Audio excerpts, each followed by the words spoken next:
Zara had always known she was different, but she never expected the voices to start in the middle of the street. It was 7:41 p.m. City lights glowed. People laughed. Cars moved fast. Everything was normal until it wasn't. Zara stopped walking. Her heart tightened. Her ears rang. And suddenly, a whisper slipped into her mind, a whisper that did not belong to her. "I'm sorry. I didn't mean to die." Zara froze. Her breath stopped. Her hands began to shake. She looked around. Nobody was speaking to her. No one was looking at her. The voice came again. "Please, if anyone hears me, tell my daughter I love her." And just a moment later, a loud crash echoed behind her. A bus. A scream. People running. Someone had just died. Right after she heard their final thought, Zara's knees nearly gave out. She covered her ears. Her eyes burned with fear. But then a new whisper came. This one was different. Stronger. Closer. Too personal. "Zara, don't let him find you." Her blood ran cold. She whipped around, searching, panic rising. But the street was full of strangers. No one was looking at her. Then across the road, under the flickering streetlight, she saw him. A man, tall, still, standing completely motionless, not blinking, not breathing, just watching her. Their eyes locked. Zara felt something ancient crawl up her spine. He knew her, and she knew, without anyone telling her, that this was only the beginning. Zara couldn't move. The man stood across the street, under the flickering streetlight, not blinking, not breathing, just watching her. The whispers in her head grew louder, chaotic, sharp, like someone was screaming inside her mind. "Run, run, run." Zara stepped back. The man stepped forward. Not fast, not slow, just one calm step, but the ground around him shivered, like the air itself was afraid of him. Zara's breath caught. Cars rushed past between them, headlights blurring, horns screaming, bodies moving. But somehow, he was still perfectly still, like reality did not apply to him. Zara whispered to herself, "Who are you?" The man tilted his head, and then he smiled. Not a normal smile, a knowing smile, a smile of someone who had waited a very, very long time for her. The whisper stopped. Silence. Dead, heavy silence. Then a voice echoed directly in her mind. Deep, empty, cold. "Your gift is waking up, Zara." Zara's heart slammed. This time, she knew it wasn't the voice of the dying. It was him. Zara stumbled backward, almost tripping. Suddenly, a hand grabbed her wrist. She gasped. It was a boy, around her age, eyes wide with fear. "Don't look at him," he whispered sharply. His voice was shaking. His hand was cold. Zara tried to pull away. "Who are you? Let go." The boy's eyes glowed faintly, not golden like hers, but silver. "Zara, listen." His voice trembled like someone who had seen too much. "That thing across the street isn't human." Zara turned back toward the streetlight, but the man was gone. Not walked away, not run, just gone, like he erased himself from reality. A cold wind wrapped around her spine. The boy's grip tightened. "We need to leave," he said. "Now, before he decides you're ready." Zara swallowed hard, voice small, afraid. "Ready for what?" The boy looked at her, and the answer came like a blade. "For him to take your mind." The boy didn't let go of Zara's wrist as they moved quickly down the street. His grip was firm, not gentle, not comforting, just necessary. Zara's voice trembled. Who was that man? The boy didn't look at her. Not a man. His steps were sharp, controlled, like someone trained to never waste movement. "He's called the witness." Zara blinked. "The what?" The boy finally stopped, turned. His eyes, cold silver, locked onto hers. The witness is a being that feeds on the last thought a person has before death. Not the death itself, just the thought. Zara's chest tightened. Her throat felt like it was closing. "You mean..." Her voice cracked. "The whispers I hear?" "Yes." He nodded slowly. "You hear the same thing he takes." Zara felt the world tilt. Cars, lights, sound, everything blurred. "So I'm like him?" The boy's jaw clenched. "No." His voice was almost a growl. "You're..." Zara froze. "What does that mean?" The boy stepped closer. Too close.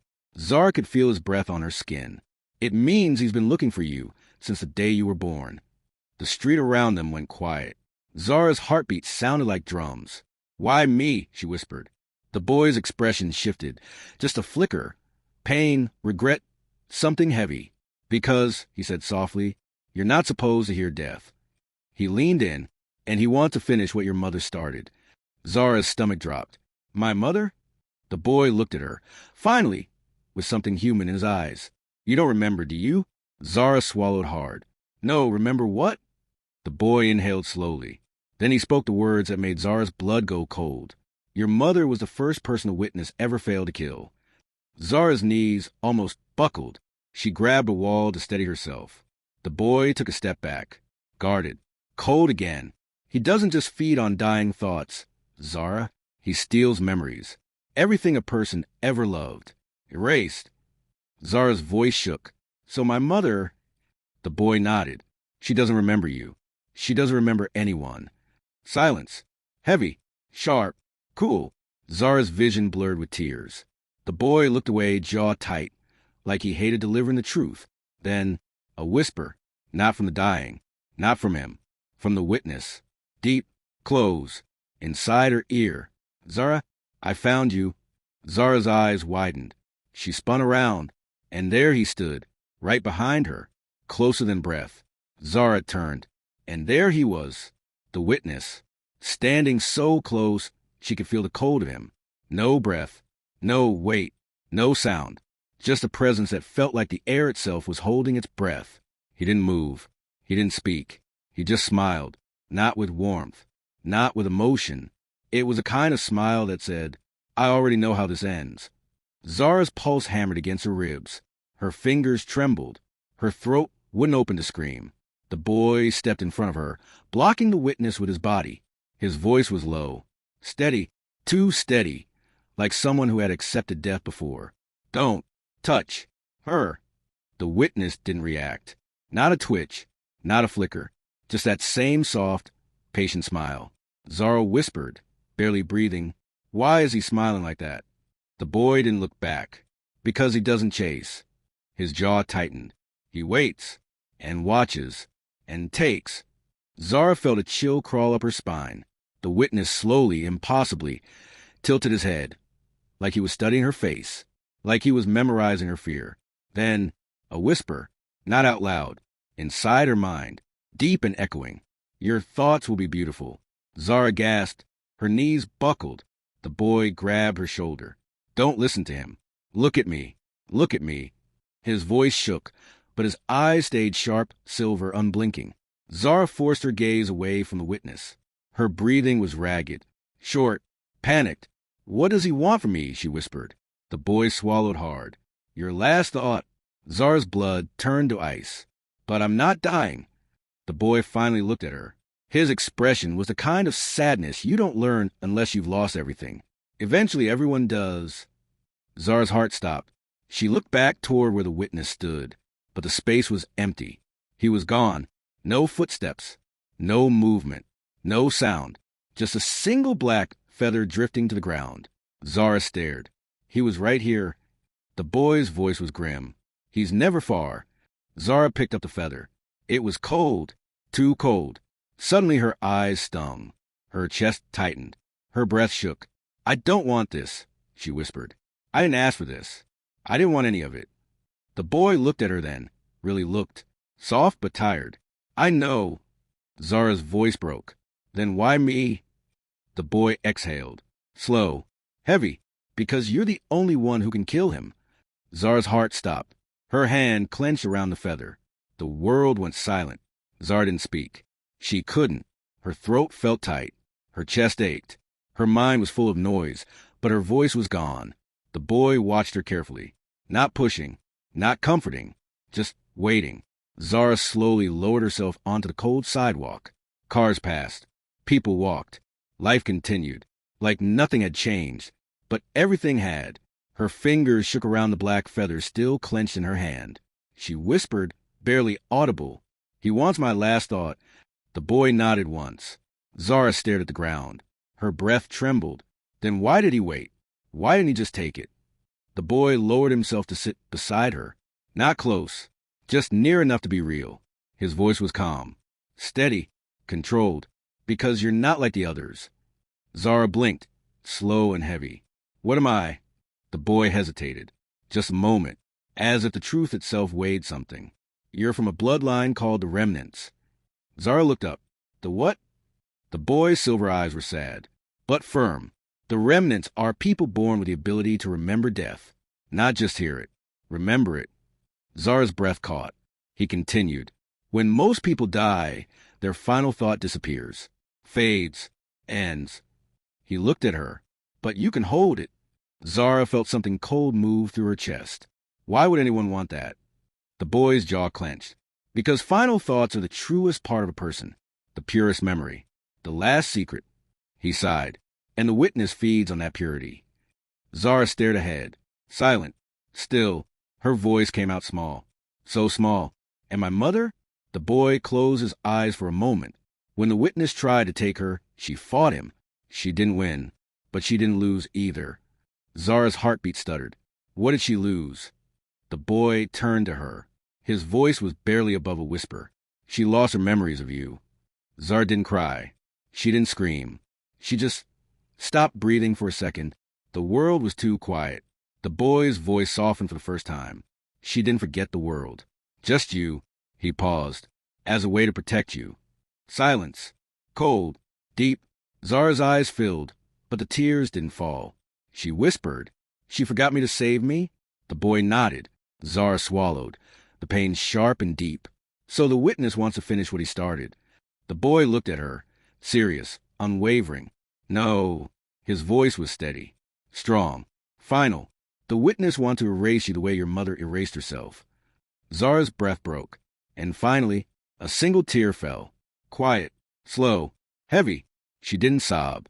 She didn't shake. She just whispered, I don't want to disappear. The boy stood, extended his hand. His voice, still cold, held a weight now. Then you have to learn how to use what you hear. Zara looked up at him. Her fingers loosened, and the black feathers slipped from her hand. The boy led Zara up 12 flights of cracked concrete stairs. No words, just footsteps, echoing, steady, heavy. By the time they stepped onto the rooftop, the city stretched out below them, glowing, alive, unaware. Cars crawled like veins. Streetlights flickered like restless stars. Life continued without her. Zara hugged her arms around herself. What are we doing here? The boy didn't answer at first. He walked to the edge of the rooftop, the wind pushing his coat back, like he wasn't afraid of the drop below. He finally spoke. Your ability isn't about hearing death. Zara frowned. But I hear people before they die. He turned to her. No, you hear what they regret. Zara's breath caught. The boy stepped closer, his silver eyes steady, sharp, almost glowing in the dark. Regret is the doorway, but memory is the key. You don't just hear last thoughts. You can reach them. Zara's pulse quickened. What does that mean? He lifted his hand and placed 2 fingers lightly against her forehead. Zara gasped. The city fell away, replaced by silence. Not empty, not cold, full of whispers, echoes, fading memories, half-formed faces, breaths that were never finished. Zara stumbled backward, clutching her chest. The boy caught her. Don't run from it. Focus. Listen. Zara squeezed her eyes shut. At first, only chaos. Then, slowly, one voice separated from the rest. Soft, familiar, warm. I'm sorry. I wish I could have held you longer. Zara's eyes flew open. Her voice broke. That's... The boy nodded. Your mother? Zara collapsed to her knees. Tears finally came, quiet, shaking, unstoppable. Why do I hear her now? The boy knelt beside her. Because regret never dies. The city wind blew. Cold, gentle, cruel. Zara whispered, voice cracking. Mom. The voice came again, faint, distant, fading, but real. Don't let him take you like he took me. And then, silence. Zara's tears fell onto the rooftop floor. She wasn't just hearing the dying anymore. She was hearing the forgotten. The boy spoke softly. This is your power, Zara. You can remember the ones the witness erased. Zara looked up, and for the first time, there was anger behind her eyes. Quiet, burning, alive. The rooftop was quiet now. The wind moved softly around them, carrying the distant sounds of traffic and life. A life Zara suddenly felt separated from. The boy stood with his back to her, staring out over the city. His posture was still, but not relaxed, held, contained, like someone used to holding pain in silence. Zara wiped her face with the back of her sleeve. Her voice was rough, small. "You never told me your name." The boy didn't answer immediately. When he finally did, his voice was calm, too calm. "You won't like the answer." Zara swallowed. "Tell me anyway." He turned toward her. The silver in his eyes looked dimmer now, tired, worn down. "My name is—" But his voice stopped, caught, like the name didn't want to exist. Zara stepped closer. "Say it." The boy met her eyes, slowly, carefully. "You already know it." Zara stared, confused. Then something tugged at her memory. Not a sound, not a word, a feeling, a warm hand holding hers once, long ago. Laughter, a shadow beside her on a childhood playground. A boy sitting beside her when she cried in the dark. But the memory was broken, like someone had carved pieces out of it. Zara's breath trembled. "I do know you." The boy nodded once. Zara's heart pounded. "But how? Why don't I remember clearly?" The boy looked at the ground. His voice was quiet. "Because I died." Zara's knees nearly buckled. He didn't look away. "I died when we were children. The witness took my last thought." Her eyes blurred. "What was your last thought?" The boy's voice cracked. Just barely, like glass under pressure. "You." Zara's breath stopped. He continued. "I thought of you, wishing I could stay, wishing I had more time." His hands curled into fists. "And because you heard that thought, you remembered me." Zara's tears spilled again. The boy's voice was soft now. No coldness, no armor. "I exist because you remember me, Zara. If you ever forget me, I disappear." Zara covered her mouth with her hand. A sob escaped. Not loud, just broken. The boy stepped closer, slow, cautious, as if approaching something fragile. He didn't touch her. He just stood close enough for her to feel the warmth that shouldn't exist. "I'm here," he said quietly, "but only because you still hold the memory of my last thought." Zara looked up at him. Her voice was barely breath. "What was your name?" The boy closed his eyes, and when he opened them, the silver glowed faintly. "Luca." Zara whispered it, trembling. "Luca." And the moment she spoke it, the wind changed. The air rippled. The rooftop lights flickered. Zara gasped. Luca staggered, pain flickering across his face. He grabbed the railing for balance. Zara rushed to him. "Luca? What's happening?" His voice was strained, tight, breaking. "You remembered more of me. That makes me stronger." He breathed sharply. "And it means the witness will feel it." Zara's heart dropped. The city lights flickered again. The shadows around them trembled. Luca looked at her, fear finally showing in his eyes. "He's coming." The wind stopped. Not slowed, not faded. Stopped, as if the air itself was holding its breath. Zara and Luca froze, their bodies' instinct tightening before their minds understood why. The rooftop lights flickered once, twice, then went completely still. No sound, no city noise, no distant traffic, just silence.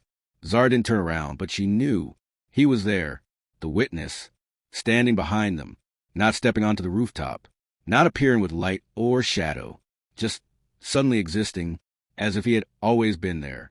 Luca stepped in front of Zara again, but this time his shoulders shook, not from fear, from memory. Zara could hear his heartbeat stutter. And then the witness spoke. His voice was nothing like she imagined. No echo, no distortion, no darkness, just calm, soft, too soft. "So, you remember him." Zara's heart slammed so hard she thought her chest would break. The witness stepped forward, slow, unhurried, as if the world belonged to him. His eyes were black, not like darkness, but like the absence of anything at all. No hunger, no anger, just certainty. Zara tried to speak. Nothing came out.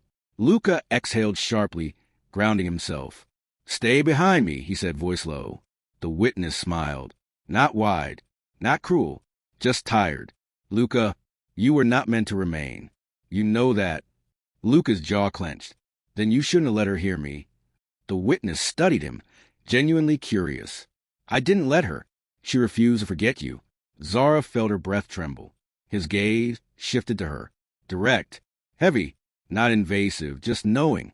That is your flaw, Zara. You remember what was meant to fade. Zara forced her voice out, shaky thin. So what? You came to erase me too. The witness took one slow step closer. Not threatening, just inevitable. No. Zara blinked. His voice didn't change tone. I came to give you a choice. Luca's breath caught. What choice? The witness looked at Zara. Only her. Everything else, even the sky, seemed to fall away. Forget him and live. Zara's blood went cold. The witness continued, soft, almost gentle. Let his memory fade. Let him return to peace. Let your gift go quiet. No more voices. No more whispers. No more death touching your mind. His eyes softened, almost kind. You will be normal. You will be free. The rooftop was silent. Zara's hand shook. Forget Luca, and she lives. Remember him, and the witness follows her forever. Luca didn't speak. He didn't beg. He didn't move. He just looked at her, not asking, just accepting whatever she chose. His voice was quiet, barely more than breath. Zara, her heart cracked. The witness extended his hand. Calm, patient, choose. Zara stared at the witness's outstretched hand. Forget Luca and live. Remember him and be hunted.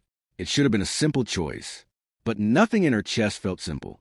Her voice came out low, steady, but trembling at the edges. Before I choose, tell me why I remember it all. The witness's smile faded. Not anger, not frustration. Just silence. The kind of silence that comes when someone expects you to break, and you didn't.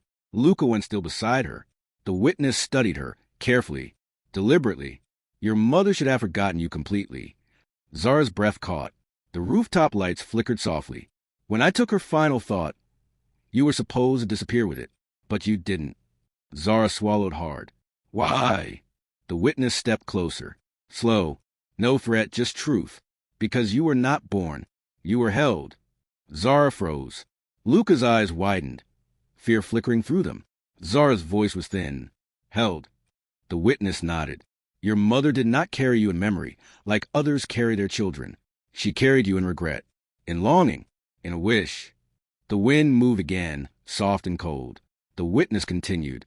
Your life began as a final thought, a memory made real. Zara's heart stopped. Luca took a step back, as if the truth physically hit him. Zara shook her head, slowly, disbelief cracking in her voice. I don't understand. The witness's tone was almost gentle. Your mother feared losing you before you were even born. She clung to you, so fiercely, her fear gave you form.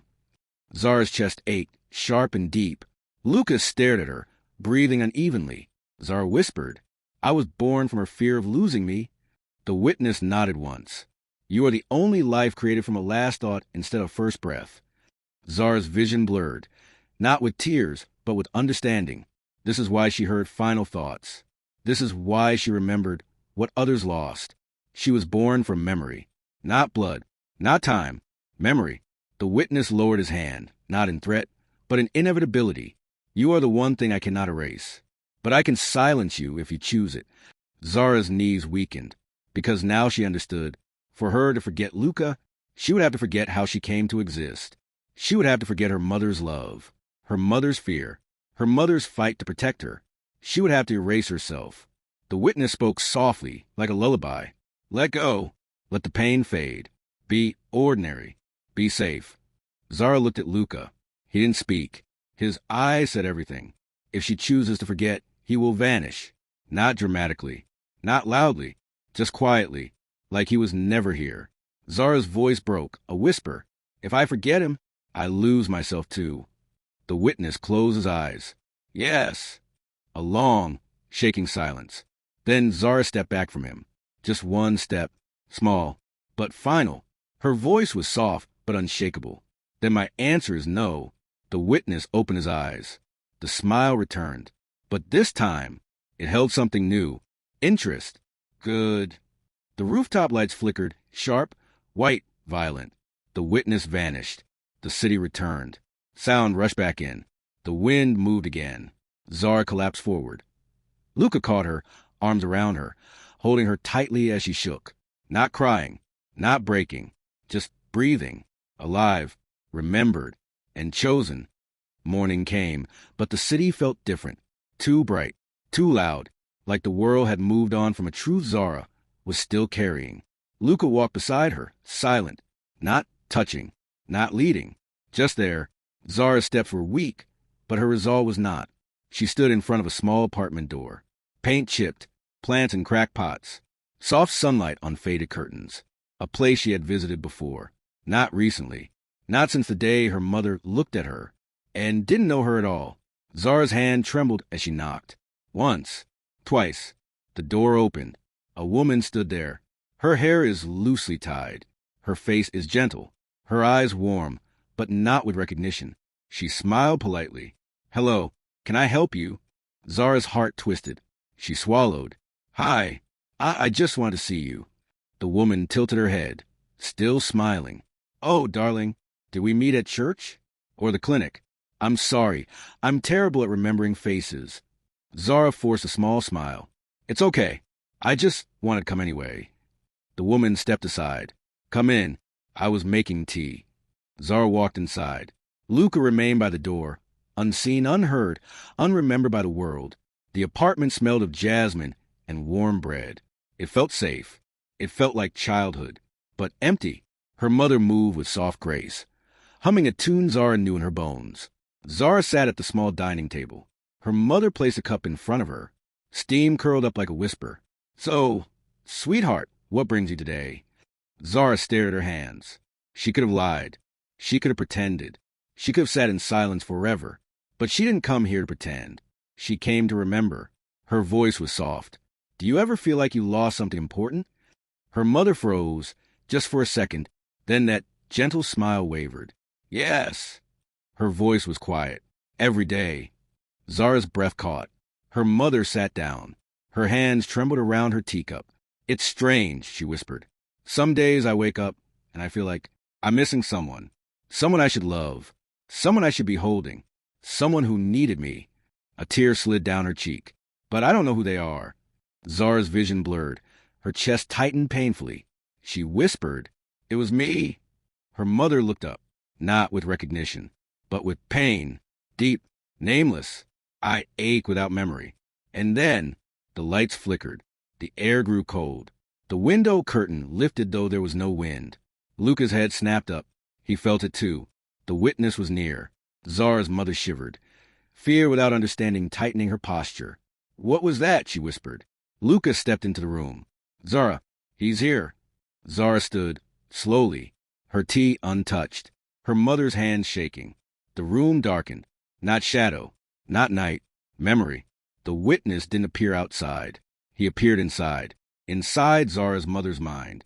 Her eyes went distant, glass-like, empty. Zara grabbed her hand. "Mom, look at me." Her mother's lips parted, and a whisper escaped, soft, breaking. "I remember being afraid to lose you." Zara's tears fell. "Hold on to that. Please. Hold on." Luca's voice shook, rare, real fear. "Zara, he's trying to erase her memory of you completely. Right now." Zara leaned in, forehead pressed to her mother's. "Mom, please don't let go of me." A voice slid to the room, calm, quiet, inevitable. "Let her forget, Zara." The witness, not attacking, not forcing, just waiting. "You will hurt less if she does." Zara's mother's breath trembled like a candle flame about to die. Zara's voice broke. "No." She held her mother tighter. "Not again." The world around Zara dissolved. The kitchen, the walls, Luca's voice, all of it slid away like sand and water. She wasn't standing in her mother's apartment anymore. She was standing on the surface of a silent black ocean, endless, still, motionless. The sky above her was empty, like someone had erased the stars. And floating all around her were lanterns, small glowing lights, drifting slowly across the water's surface. Soft, warm, fragile. Each one flickered like a heartbeat. Zara stepped forward. Her feet didn't sink. The water held her weight as gently as memory holds a thought. She whispered, "Mom." The ocean didn't answer, but one lantern drifted toward her, glowing a soft, golden white. Zara reached for it. Her fingers touched the lantern, and suddenly she saw a memory. A young woman, Zara's mother, holding a tiny baby, whispering, "I won't lose you. I won't." Zara gasped. The lantern flickered, then dimmed. Zara grabbed it in both hands. "No, no, stay. Please stay." But the glow pulsed weakly, like a flame running out of air. Then she heard him. His voice didn't echo. It didn't need to. "Let go, Zara." Zara turned. The witness stood on the water, a few steps away. Still, calm, watching. He walked without disturbing the surface, like he belonged to this place. Zara held the lantern close to her chest. "No." The witness looked at her, not angry, not cruel, just inevitable. This memory hurts her. Why make her keep it? Zara shook her head. She chose to keep me, even if it hurts, even if it broke her. "I won't let you take that." The witness stepped closer. The ocean darkened. Lanterns began to sink. Plip, plip, plip. One by one, memories fell beneath the surface. Zara's heart slammed. "No, stop." She scrambled, reaching for them, her fingers slipping through cold water, catching only empty air. The witness spoke softly, as though to a child. "You cannot save all of her memories, Zara. You must choose which one to keep." Zara froze. The ocean was still. Only 3 lanterns remained floating. 1, a memory of her mother holding her as a baby. 2, a memory of her mother laughing with her in the sun. 3, a memory of her mother crying, praying, promising never to let go. Each glowed a different color. Soft gold, warm orange, deep white. Zara stared, trembling. If she chose one, the other 2 would sink forever. Luca's voice echoed faintly, distant, calling to her from outside. "Zara, choose her love, not her pain." But Zara knew. Love and pain were the same thing here. Her breath shook. She reached toward the lanterns, her hand hovering. Her voice broke. "Mom, what do I keep?" A ripple moved across the ocean. Soft steps. Zara turned. Her mother stood behind her, not as she was now, but young, alive, warm, full of light. Her mother smiled, tears shining in her eyes. "Choose the memory where I loved you the most, not the one where I feared losing you." Zara understood. She reached, not for the memory of being held as a baby, not for the memory of laughter. She reached for the 3rd lantern, the one glowing white, the one full of tears, the one full of love that fought, the promise, the moment her mother chose her. Zara lifted it to her heart, and the ocean lit up. The witness flinched, just barely. Zara whispered, "I choose the memory where she didn't give up on me." The ocean shattered with light. The witness faded. Zara fell. She gasped back into her body. Her mother was in her arms, breathing, eyes wet, but warm. Her voice shook. "I don't know who you are. I know I love you." Zara sobbed, silently, holding her tight. Luca exhaled, relief breaking his posture for the first time. But behind him, the shadow of the witness reformed. He wasn't defeated. He was simply interested. "So, you choose love." The smile returned. "Then love will be what I take next." Luca stepped forward, anger real and burning. "Try it." The witness vanished. This time, not like smoke, like a promise. Night fell over the city, but it was not the same night as before. The sky felt heavy. The air felt still, like something was waiting. Zara stood on the rooftop where it all began. Luca stood beside her. No fear in his eyes this time. Just trust. Her mother was safe. The memory of love was safe. But the witness was not gone. He appeared behind them, not with sound, not with warning, but like a shadow stepping back into its rightful place. Zara didn't flinch this time. She turned to face him. Her voice was steady. "I'm not afraid of you anymore." The witness studied her, truly studied her, for the first time. Not like prey, not like something he owned, but like something he did not understand. You were born of fear." Zara shook her head. "No, I was born of love refusing to disappear." The wind moved, slow, heavy, warm. The witness looked at Luca. "And him? You would fight to the end for him?" Zara didn't look away. "That's what love is." The witness was silent. For the first time, he had no answer. The rooftop lights flickered. The air vibrated. The city blurred at the edges. Luca reached for Zara's hand. She took it, and she realized she wasn't afraid of losing him anymore. Because love doesn't end when memory fades. Love becomes memory. And memory is alive. Zara stepped forward. The witness stiffened, not in defense, in recognition. Zara's eyes began to glow. Gold at first, then brighter, deeper, burning like sunrise. Luca whispered, voice shaking. Zara, your eyes. The light grew. Gold. White. Then something beyond color. Memory. The witness stepped back, for the first time, in fear. You are not meant to hold that power. Zara's voice was soft. Neither are you. And then, the world shifted. Not destroyed. Not broken. Rewritten. Zara stepped into the witness. Not to harm him, but to contain him. To hold every memory he ever consumed. Every final thought. Every love lost. Every regret is unfinished. Her body dissolved into light. Her hand slipped from Luca's, but her presence remained. Luca reached out, tears burning down his face. Zara.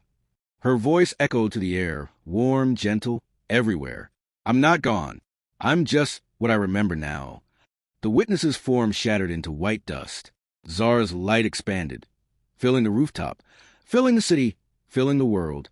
Every forgotten name, every last thought, every goodbye is unfinished. She held them all, not buried, not erased, protected. The light faded slowly, and Lucas stood alone, but not empty. The air was warm. The silence was not cold.